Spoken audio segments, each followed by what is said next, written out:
In February of 1943, Dwight D. Eisenhower sat alone at a piano, not in a concert hall and not in celebration. He was playing taps. One of his aides later said, "I don't think I ever saw him lower." At that moment, the future Supreme Commander of the Allied forces didn't look like a winner. He looked like a man who had just failed, publicly, painfully, and catastrophically. That failure happened at Kasserine Pass in Tunisia. It was America's first real battle of World War II, and it was a disaster. Inexperienced troops, confused leadership, generally poor coordination.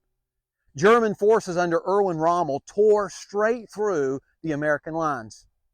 The illusion of a quick victory for the Allies died right there. And Eisenhower stood in the midst of that wreckage. And here's the turning point. Eisenhower didn't deny the failure. He didn't minimize it, and he didn't explain it away.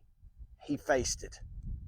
Commanders were relieved, discipline was enforced, and George S. Patton was brought in. Allied coordination was rebuilt from the ground up.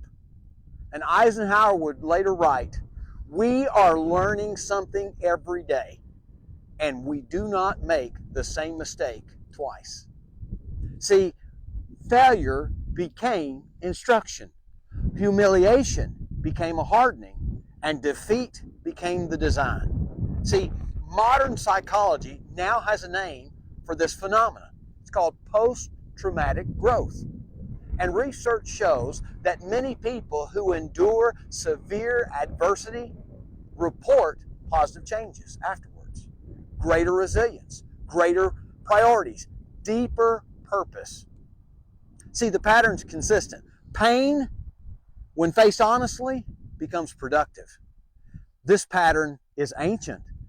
For example, in the book of Genesis, Jacob wrestles all through the night, and the struggle ends. He's given a new name, a new identity, Israel, a prince with God. But he doesn't just walk away unchanged. The scripture says that when the sun arose, he was halted or he limped. Every step forward in Jacob's life carried a reminder. The limp was the price of transformation. He could never return to being who he was because his body would not let him forget who he had become. Pain was the pathway to profit.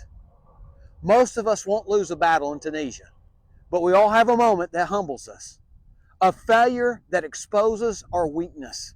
A loss that forces us to change or break. See, the Kasserine Pass was America's limp.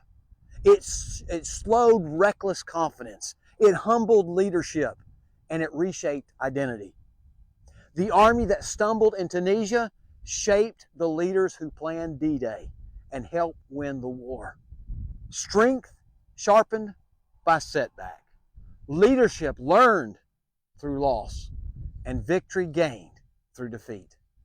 You know, years later, Eisenhower would stand as the architect of Allied victory. But the sound of that quiet piano never really disappeared. Taps.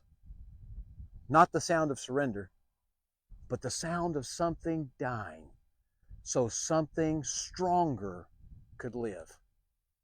Because sometimes the wound marks us. Sometimes it renames us.